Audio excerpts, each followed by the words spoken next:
Jonathan Strange and Mr. Norrell by Susan Clark. This is a chunky book. Do you see how big that is? Okay, so I watched the series before I knew it was a book. And I love this series.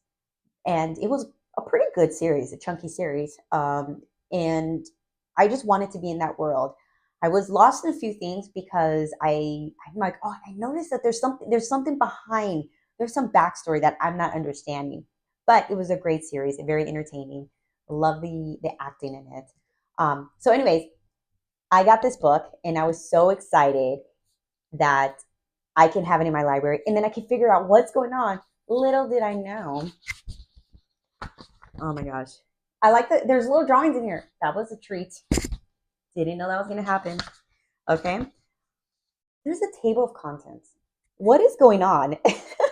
Table of contents. Okay. Then we have volume one. Volume one, Mr. Norrell.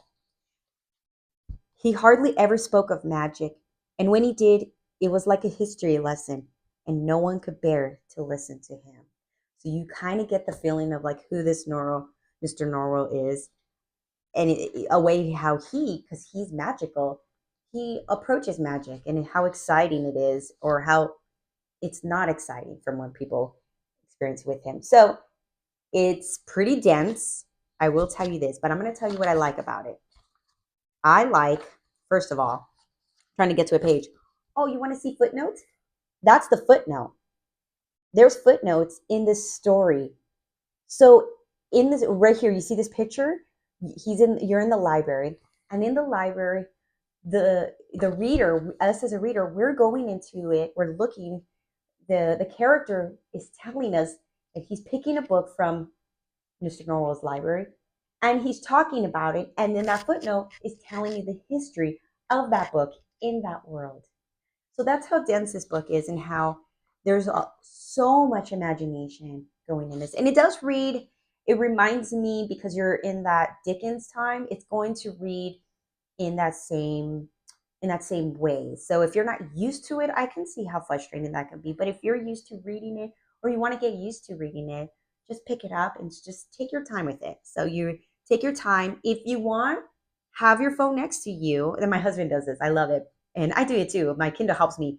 Have your phone next to you so that you can look up the words, have a compendium of like words that you learned. So you're learning something.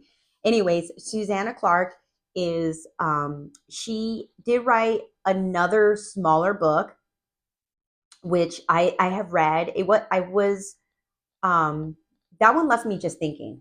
It's this one, and I'll do a different video about that. But what's cool about her books, even the other one, they talk about why this was chosen. This is the type.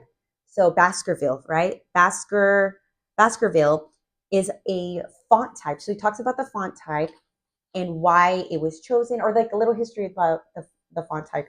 Even in her other book, she chose a specific font for the type, and that type, and the other book reads as you're reading journal, someone's journal, and it tells you there's a reason why I chose this. So she is very thoughtful in how it's published. So if you're interested, and this is about this is going in the Napoleon Wars. So during that war, the French War, if you're interested in history, but you want to get into a very fantastical, kind of like a fairyland world, and you're working with magic and they're fighting with magic, this is one that you may be interested in. So go ahead and just grab it. You may not be disappointed.